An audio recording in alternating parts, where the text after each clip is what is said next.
Good Monday morning. It's December 20th, 2021. I'm Guy McPherson at Nature Bats Last. As always, you can find Nature Bats Last and supporting information for the videos I produce at guymcpherson.com, coincident with the release of this video. I received an email message, and I'm going to read extensively from it, and then I'm going to indicate my response to the email message.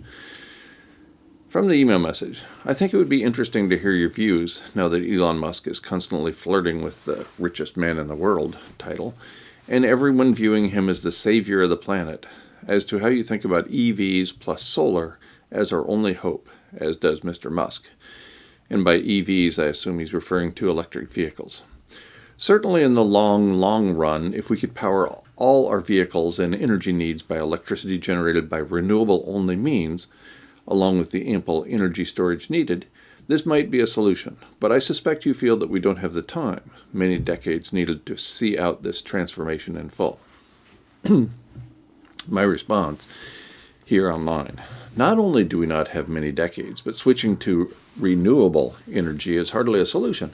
For starters, there is no such thing as renewable energy. Switching from one set of finite materials to another, in this case from fossil fuels to rare earths, which are called rare for a reason, is not renewable. In addition, as I pointed out a few thousand times in this space, civilization is a heat engine, as reported in at least 5 peer-reviewed papers by Professor Tim Garrett at the University of Utah. And it took him 5 tries because people are dense, and so he has to elaborate on the mechanisms and the details of how civilization itself is a heat engine. Back to the email message. I find it also quite interesting that the top billionaires of the world, most prominently Elon Musk and Jeff Bezos, are actively trying to build the rockets necessary to leave this planet and build greener pastures on Mars or the Moon as a convenient backup plan if we don't get it done here on Earth in time. Well, again my response, as I wrote on July 17th, 2009, that's right, July 17th, 2009 at Nature Bats Last, guymcpherson.com, Earth is not an egg.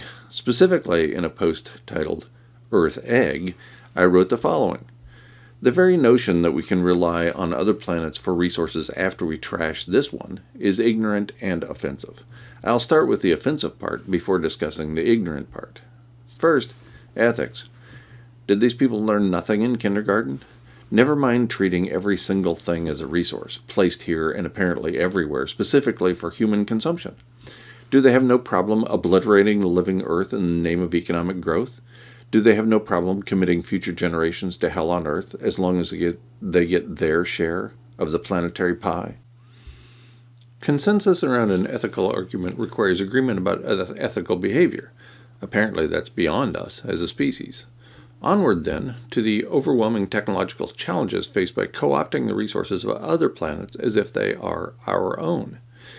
An overwhelming majority of Americans, and citizens of the world for that matter, think Earth is a mere stopover for a better future. The future lasts forever, and the destination is heaven. There is no need to conserve this planet's resources if the rapture is near. Never mind that the planet's days were seriously numbered, according to Jesus, during his own time, specifically to the generation populating the planet when Jesus was preaching. The rapture has been right around the corner for at least 2 millennia. Even many secular people believe Earth is an egg. Once needed, we will simply abandon the ship for another planet. How stupid is this view? Quantitative skills have never been revered in this country, so it's no surprise most people think we can simply plan the journey and load up the rich folks, including all middle-class Americans, of course, on a few minutes' notice. Let's actually do the math.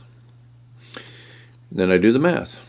In addition to the daunting economic challenges facing space travelers, there is the more significant set of constraints imposed by the laws of physics. For example, the nearest star beyond our own sun that might support life is Alpha Centauri at a distance of 4.3 light-years. Thus, the nearest planet potentially, but improbably, capable of supporting human life is about 25 quadrillion miles away.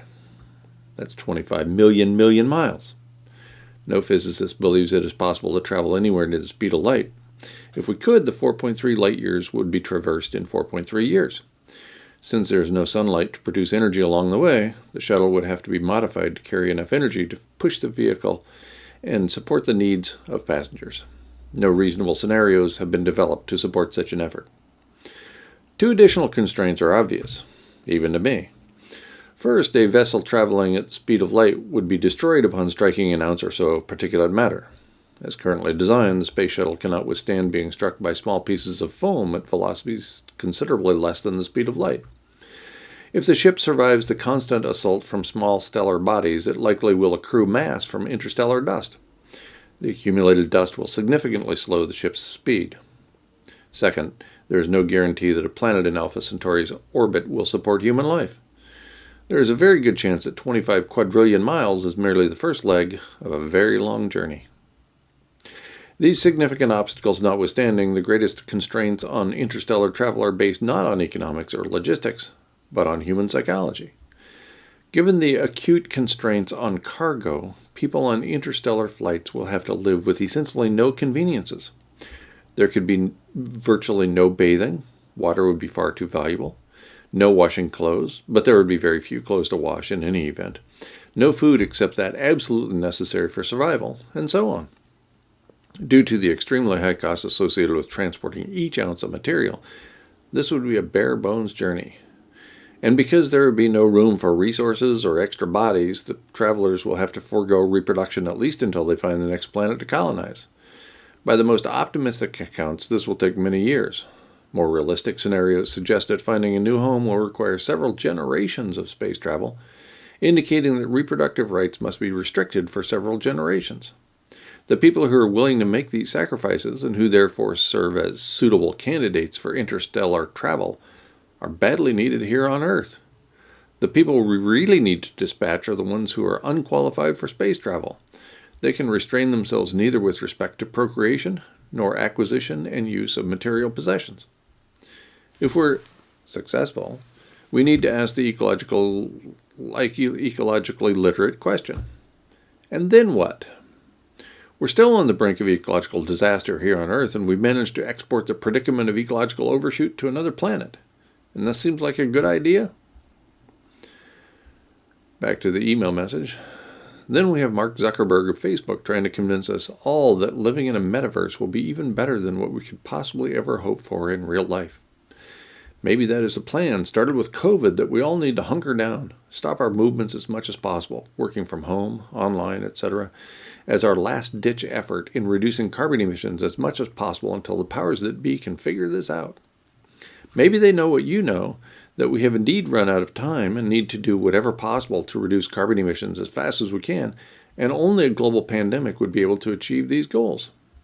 I'm not a conspiracy theorist, he continues, but you have to admit, how else would you be able to stop global emissions dramatically via any other way? My response here, no, of course not. If they know what I know, unlike you, then they know about the aerosol masking effect. In other words, they know that reduced industrial activity is the fastest path to human extinction. No conspiracies are necessary to reach this evidence-based conclusion. Every day, dozens of email messages just like this one. Please like, subscribe, and share this video. Click the bell when you subscribe so you'll be notified about future videos. Become a member of the channel for additional perks at as little as 99 cents a month. Mostly, though, thanks for watching.